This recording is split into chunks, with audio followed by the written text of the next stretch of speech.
Good morning, everyone. In the last lecture, in the last video, we discussed some examples of root locus. So today we will move forward to the another example. We started type 0 system, right? So again, let's take another example of type 0 system and let GS HS means open loop transfer function of a control system is given as k divided by s plus 1 s plus 2, right? S plus 1 s plus 2. Now we have to draw root locus for this open loop transfer function, right? So what's the first step? First step is to find poles and zeros. Poles are at -1 and -2 and there is no zeros. So P is equal to 2 and Z is equal to 0. So number of root locus branches N is equal to P. Which one is greater among P and Z? That will be equal to the number of root locus branches. And if I locate poles and zeros in the S plane, then it will be like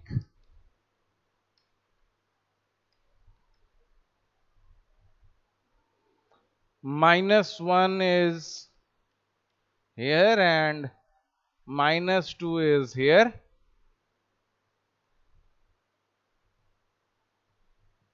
So the root locus section on the real line or real line section on the root locus, in which root locus exists. So one section is this between -1 and -2, and right of this we have only one root. Therefore root locus will exist in this section. And what about this from -2 to -infinity? Since in the right of this section we have even number of roots, therefore there will be no root locus in this section, no root locus branch in this section, right? Now centroid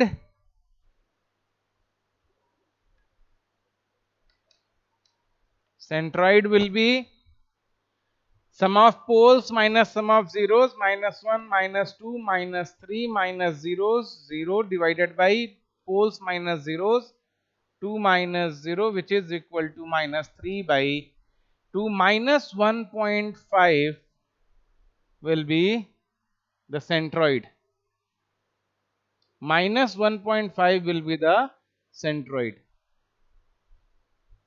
Angle of asymptote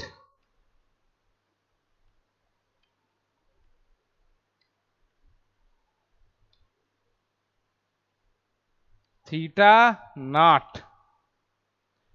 Theta naught will be, or theta I is 2i plus 1 into 180 divided by p minus z. So theta naught 0 plus 1 multiplied by 180 divided by 2, so 90 degree, and theta 1 will be 90 into 3, 2 into 1 plus 1, 3. So this will be 270 degree. So I will draw two asymptotes from centroid like this. One is here and one is in this direction, right? These are the two asymptotes. Intersection of the root locus on real axis and intersection of the root locus on imaginary axis.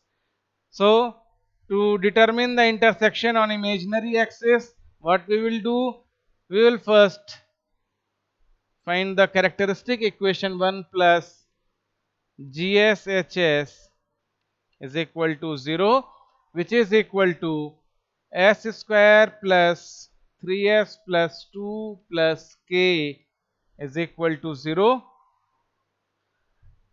Then s square s 1 1 2 plus k, here 3, and here the value will be 2 plus k, right?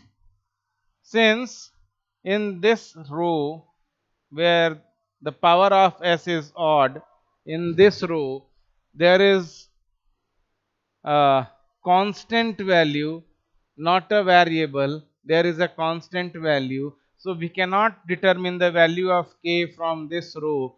Therefore, the root locus will never intersect the imaginary axis. The root locus will never intersect the imaginary axis. Now, the intersection on real axis is the breakaway point. So breakaway point, for breakaway point we will find dk by ds. So differentiate this equation with respect to s.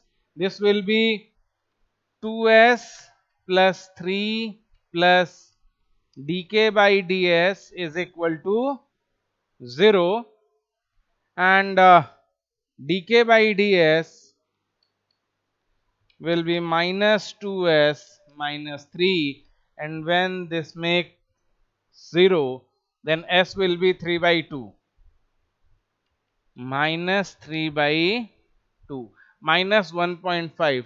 So breakaway point is at minus 1.5, means the centroid and the breakaway point are the same. Both the values are same. Now what will be the root locus?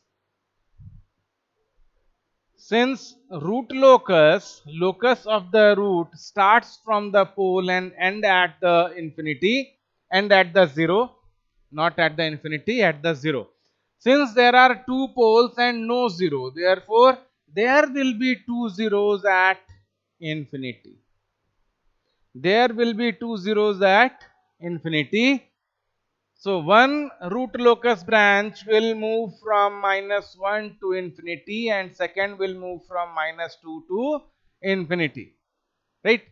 So one branch will move from minus 1 and one will move from minus 2, and from this breakaway point the root locus will break in two branches, and one branch will move up to infinity, positive infinity, and one branch will move up to negative infinity, and this is our root locus for this transfer function, right?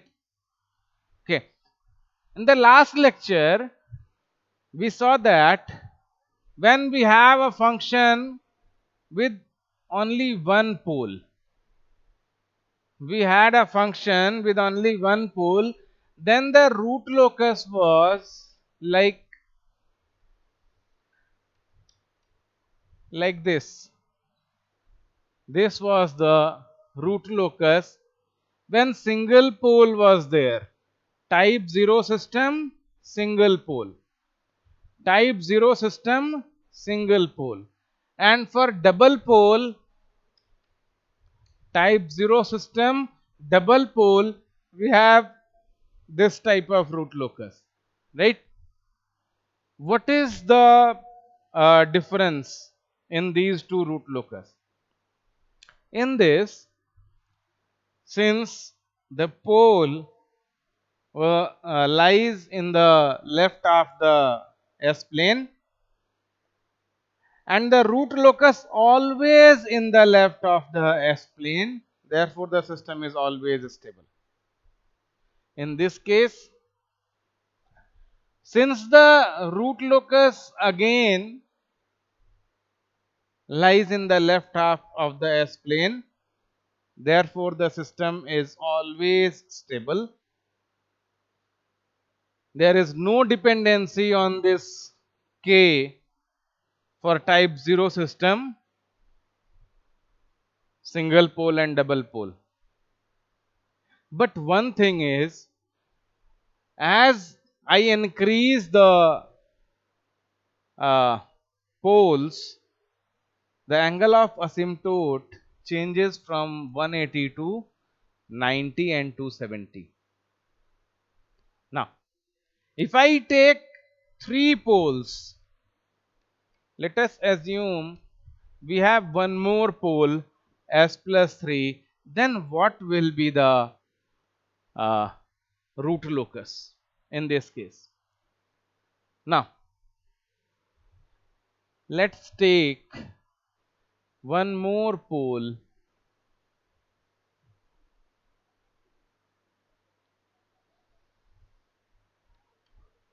okay. I am taking another place for this.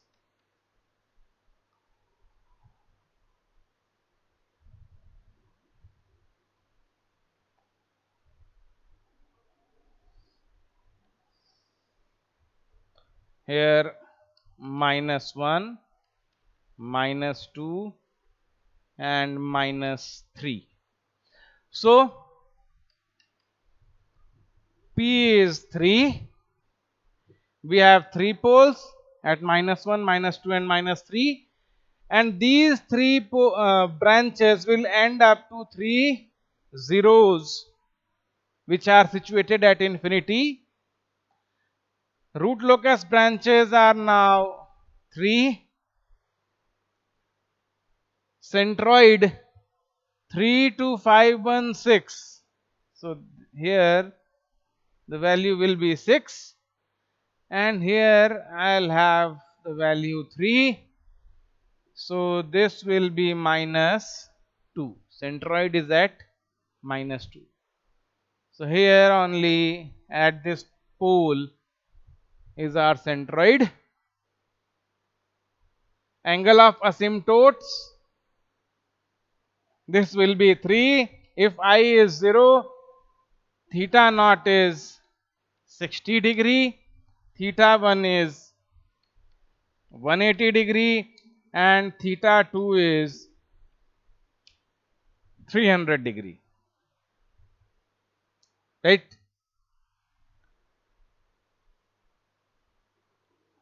Sixty degree, 180 degree, 300 degree. Let's draw asymptotes from centroid. This is one asymptote, this is second asymptote, and this one is the third asymptote, right? This one is the third asymptote. Now, find the intersection point on the imaginary axis and real axis, means breakaway point and intersection on imaginary axis. So first of all, let's find the characteristic equation. So for characteristic equation, we will multiply s plus 3 and s square plus 3s plus 2, and on solving we get the characteristic equation as s cube plus 6s square plus 11s plus 6 plus k is equal to 0, right? S cube plus 6s square plus 11s plus 6 plus k is equal to 0. And if I make a Routh array, then s cube, s square, s1, coefficients are 1, 11, 6, 6 plus k, Here the value is 6 plus k minus 66 divided by 6, or something is wrong, 66 minus 6 minus k, and here the value is 6 plus k.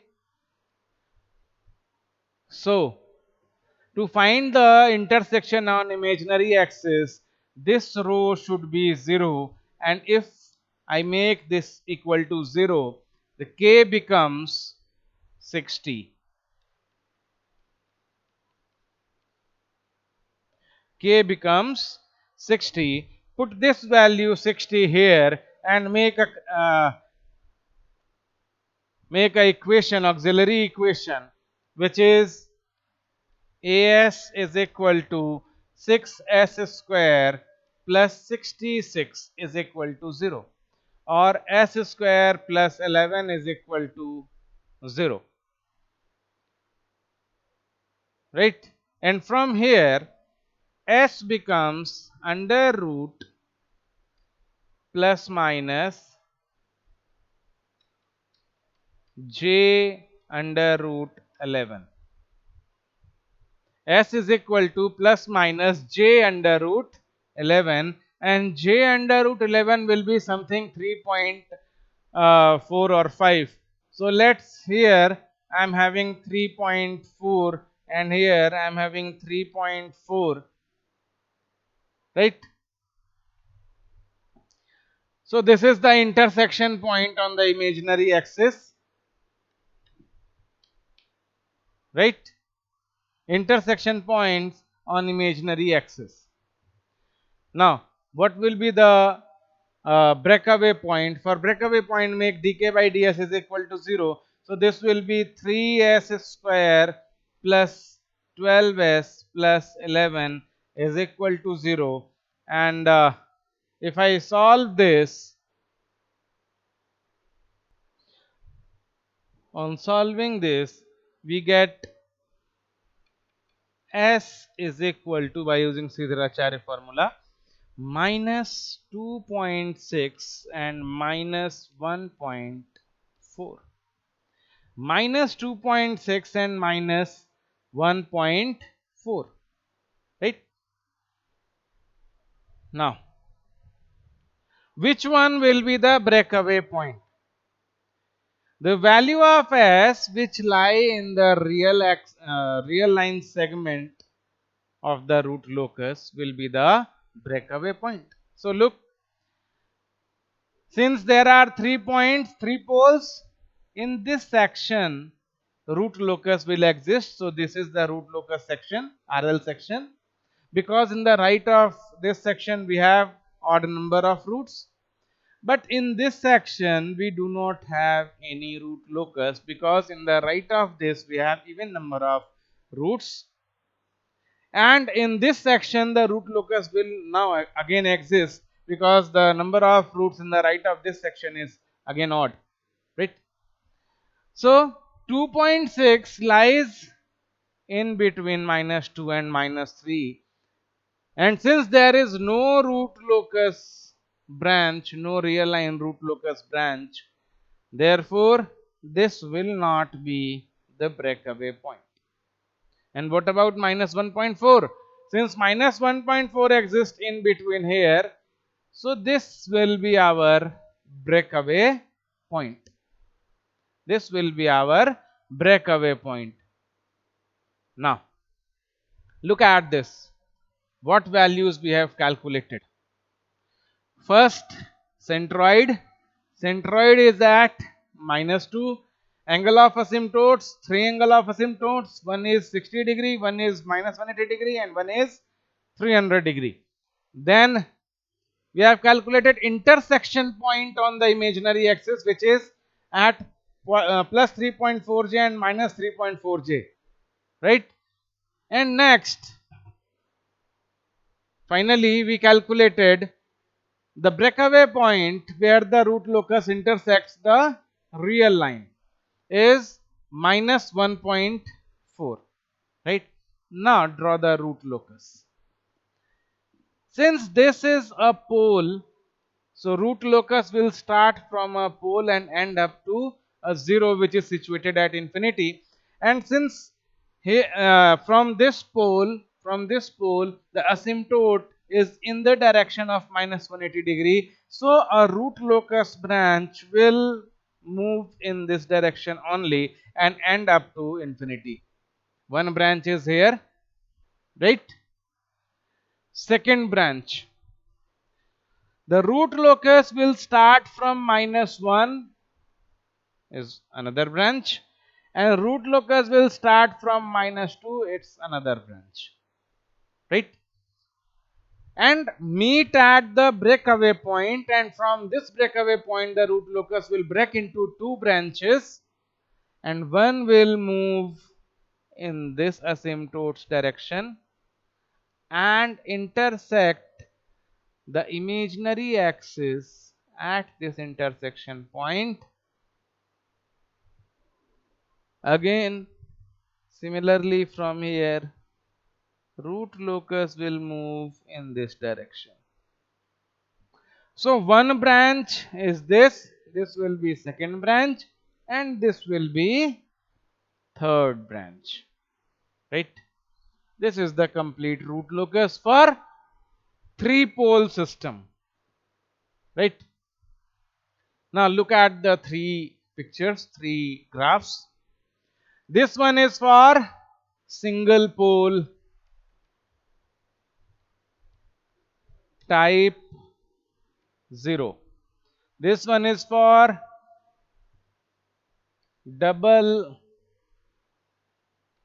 pole type 0. This one is for three pole type 0. And what is happening here? Single pole, in the case of single pole, system is always stable and the angle of asymptote is in the direction minus 180 degree, 180 degree. In the case of double pole, the angle of asymptote changes from 180 to 90 and 270 degree, right? Again system is stable. In case of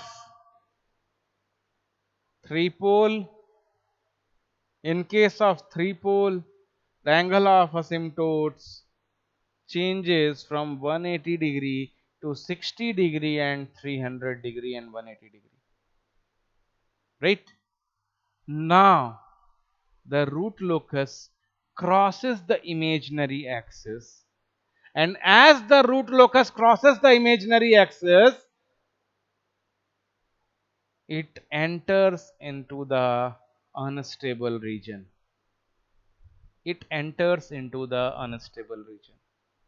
Means as the value of k varies, the root locus or the system will become unstable as the root locus crosses this imaginary axis. It means as I increase the poles, the locus of the system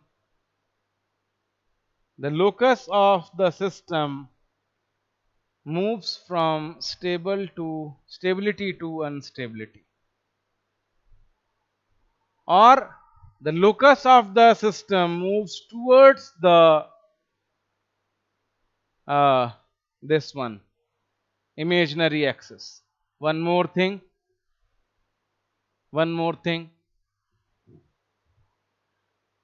as we move from single pole to triple pole, the root locus or the breakaway point of the root locus also moves from left to right. Here the breakaway point is at 1.5, minus 1.5, and here the breakaway point is at minus 1.4. Means the root locus is moving towards the right side. Root locus is moving towards the right side as the number of poles increases. And what will happen if I increase the number of zeros? If I put a 0 here, then what will happen?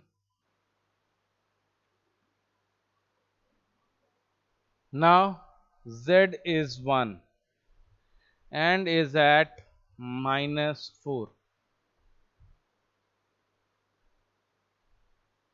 Here I am having a 0.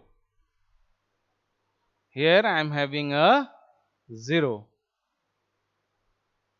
In this case, the angle of asymptotes, what will be the angle of asymptotes? P minus z, 3 minus 1, here will be 2, right?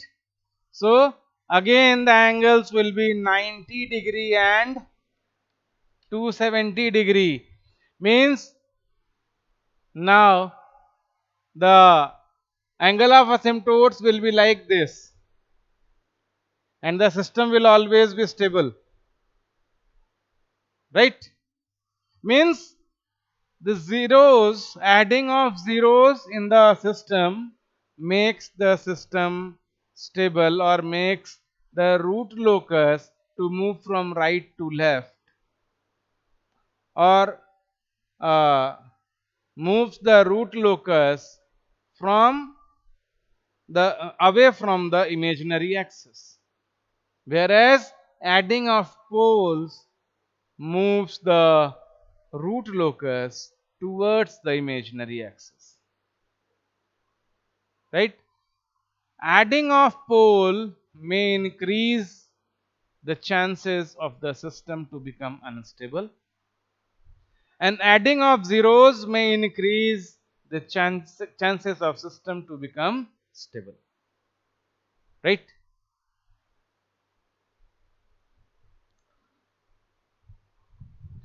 Now let us take some more example and come to type 1 system. What will be the root locus for type 1 system? This is all for type 0 system. Now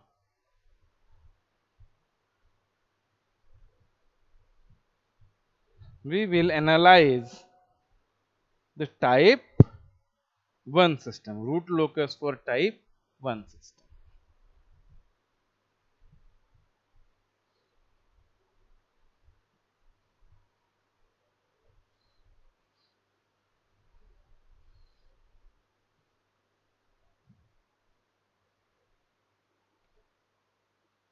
So let's have a system k divided by s, s plus 1, k divided by s, s plus 1. In this case, poles are at 0 and minus 1. So P is 2, no zeros are there. So Z is 0. Number of root locus branches P, which is 2. Centroid sigma minus 1 plus 0 divided by 2, minus 1 by 2, which is equal to minus 0.5. Angle of asymptotes, since P minus Z is 2, so theta naught will be 90 degree and theta 1 will be 270 degree, right? Now first locate poles and zeros. So here I am having a pole at 0 and here I am having a pole at minus 1.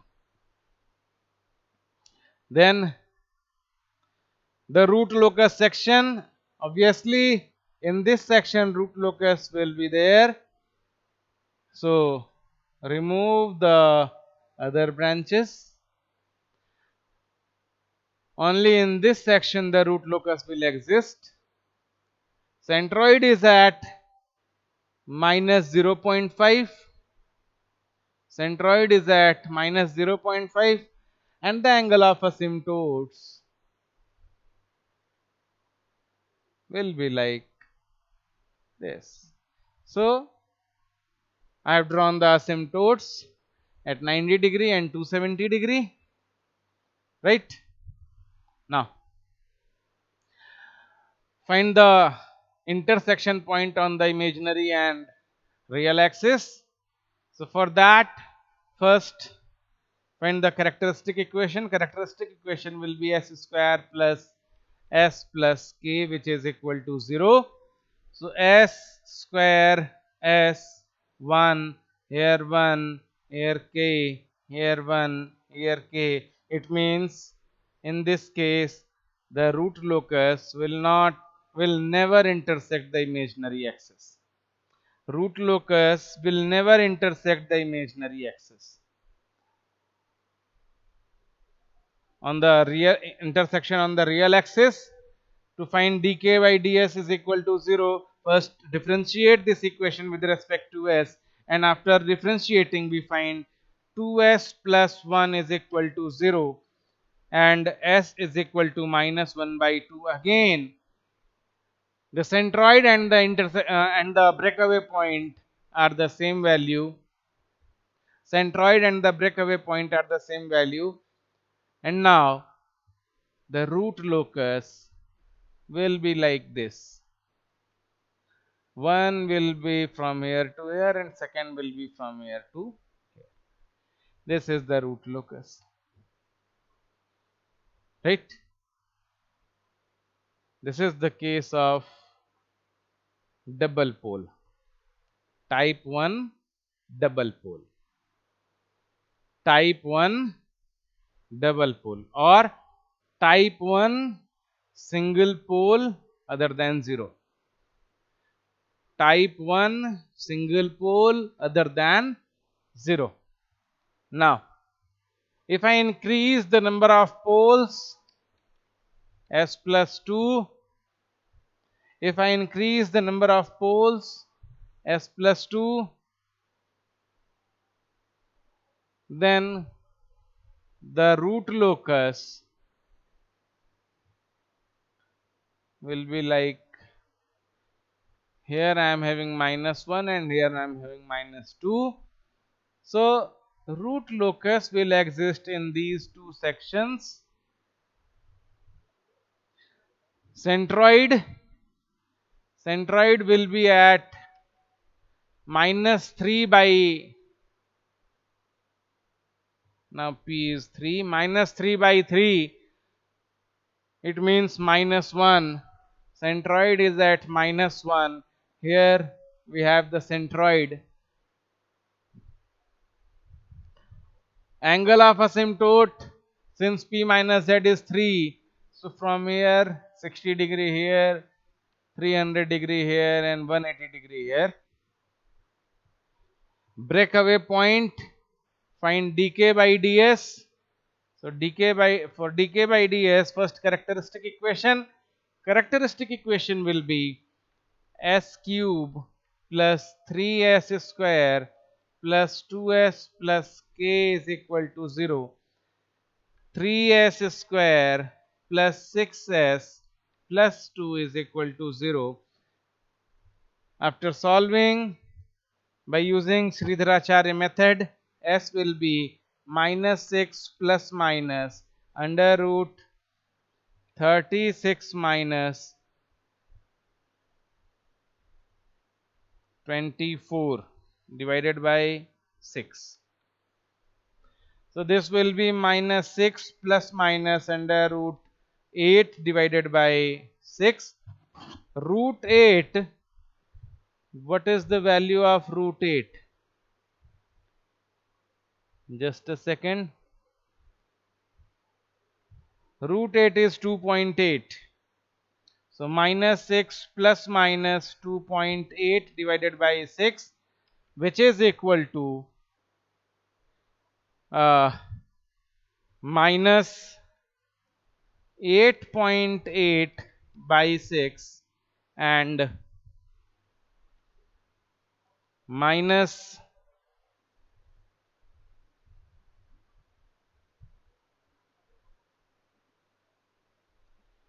3.2 divided by 6. 8.8 divided by 6 and 3.2 divided by 6 and 8.8 divided by 6 is equal to 1.5 minus 1.5 and 3.2 divided by 6, this is equal to minus 0.5. So what will be the breakaway point among these two values? What will be the breakaway point? Since minus 1.5 is located here, the section which is not in the root locus, therefore this will not be the breakaway point.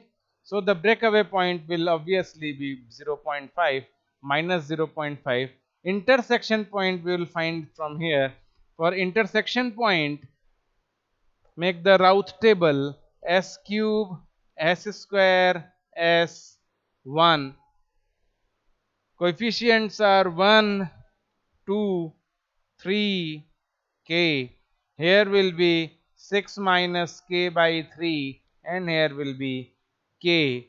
So for the root locus to intersect on the imaginary axis, this should be 0, and if this is 0, k should be equal to 6, and the auxiliary equation becomes 3s square plus 6 is equal to 0, or s square plus 2 is equal to 0, or s is equal to plus minus j under root 2.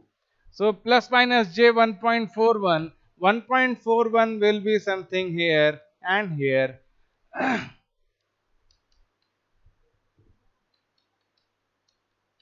So the root locus will move from this breakaway point and move like this. This is our root locus. At this pole, the k is 0. At this pole, k is 0. Here, k is 0. At infinity means at zeros, k is equal to infinity. At infinity means k is equal to infinity.